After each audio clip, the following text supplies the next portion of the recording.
and gentlemen, I really want you all to take a deep breath and join me in welcoming the founder and chairman of Anand Rathi Group. Ladies and gentlemen, presenting Mr. Anand Rathi. Thank you so much for a nice introduction. Good evening, ladies and gentlemen. I must first thank Rishi and Ankit for inviting me on this occasion. You know, this is a great opportunity to talk about the topics of today. It's, you know, corporate governance we have been talking for long. And now I think the corporate citizenship has been divided much bigger way. I also want to thank ENY and really congratulate them for doing this exercise amongst more than 100 companies. It's not easy to really, you know, evaluate and decide. And obviously the jury, which had taken so much of efforts and time to decide. It's a difficult choice to, you know, I've been jury on many things, but it's most difficult thing to decide on that. I think today's, you know, these awards, corporate citizen awards are really, truly would be inspiring to everyone. I must also congratulate Rishi for organizing this conclave and the amount of efforts which have gone into it. See, for me, you know, to this subject I want to share with whatever little experience I had in my last 55 years of working, going through various stages, how the, you know, corporate governance has developed, how the CSR has developed, how the ESG is developing. You know, I think, and we are very glad that many companies in India have really demonstrated that sort of practices.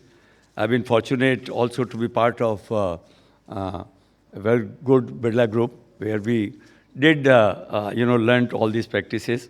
I've been also very actively involved in corporate governance practices as president of BSE.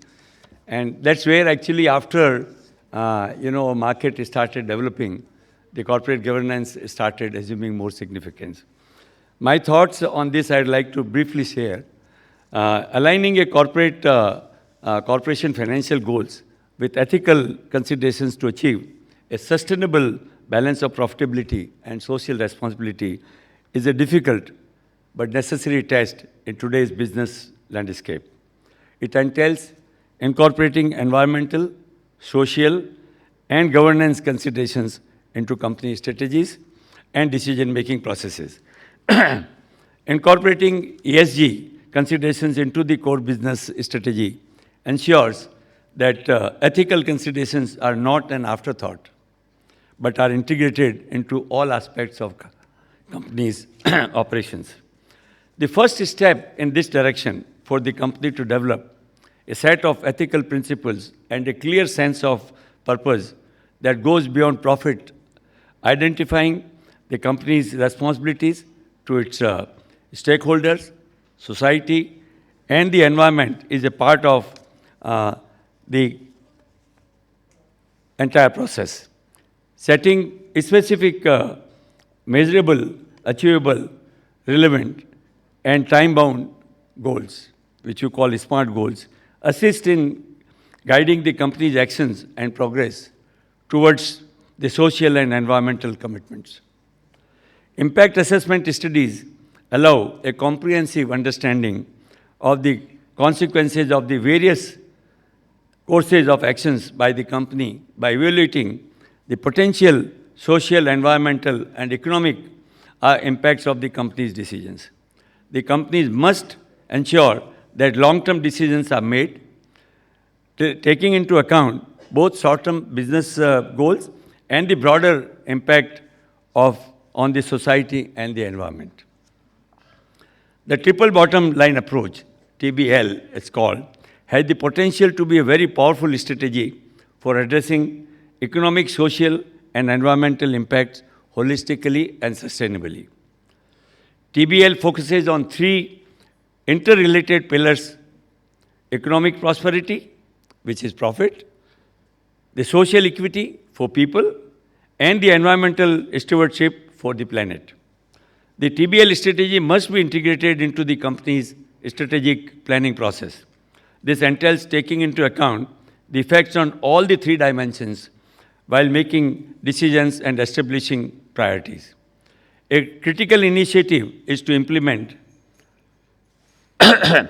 Practices that aim to minimize waste, maximize resource efficiency, and reduce the negative environmental impact of the company's operations.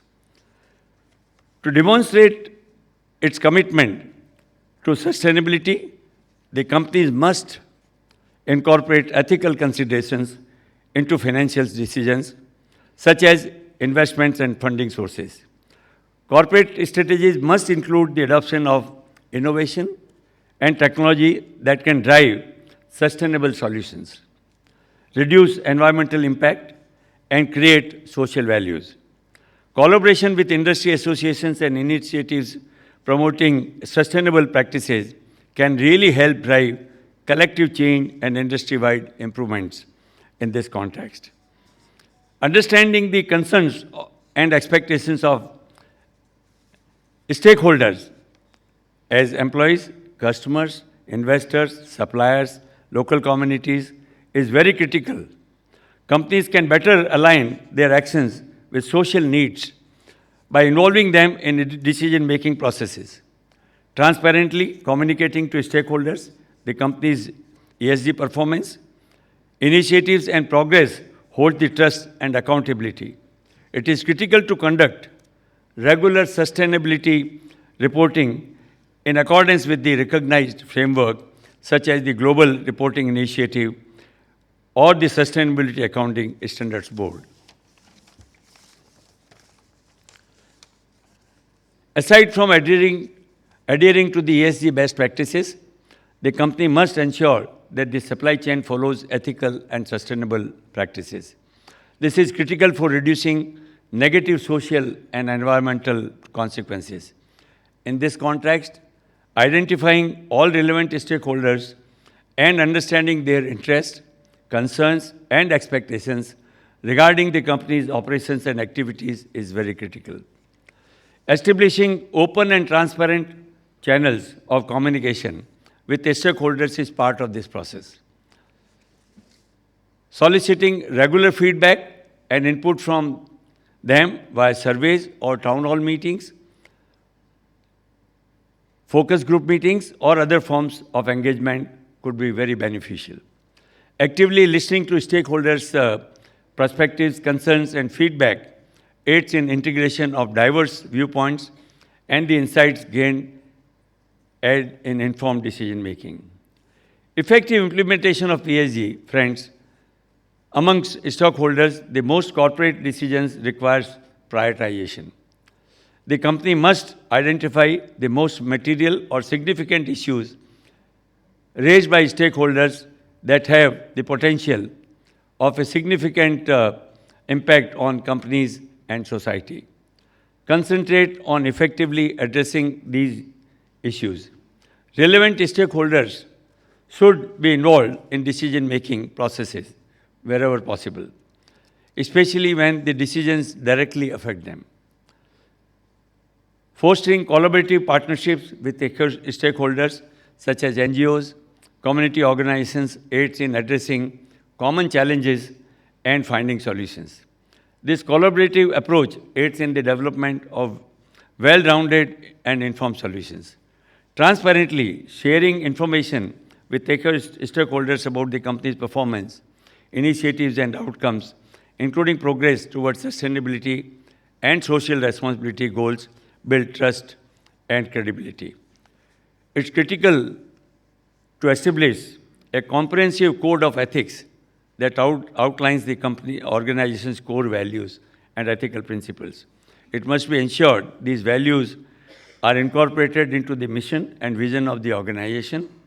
Ethical leadership begins at the top.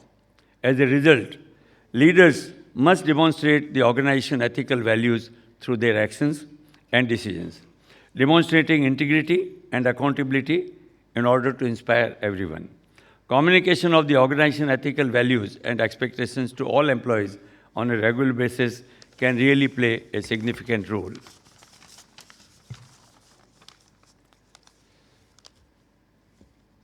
So employees, suppliers, partners must be incentivized to adopt sustainable practices by responsible corporations. Sustainable metrics must be incorporated into the performance evaluations and supplier selection process. at the companies, it's critical to understand that corporate social responsibility is a process rather than an event. To remain aligned with ethical considerations and changing societal expectations, businesses must remain adaptable and continuously improve their practices. And that's why, the companies which are really corporate citizens, they do demonstrate these activities. And my experience, friends, has been that these good practices actually help in improving your bottom line also. It's not many people think that, these are unnecessary costs. Let me share my experience with you. They are not. I think for us to improve our own performance in all respects, I think if we follow these good practices of ESG, CSR, and corporate governance, I think we can do very well. And I think today, those who are going to get awards, I think that they will demonstrate how they have been able to reach where they are today by adopting these practices. I would like to congratulate them in advance, those who are going to receive two awards.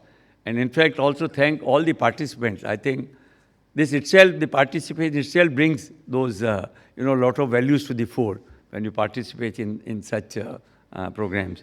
So, great. I'm sure today's deliberations must have been very beneficial to all the attendees. And once again, I would like to thank Rishi, Ankit, for inviting me to this great event.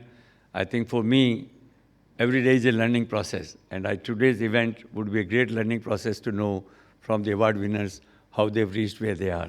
Thank you so much.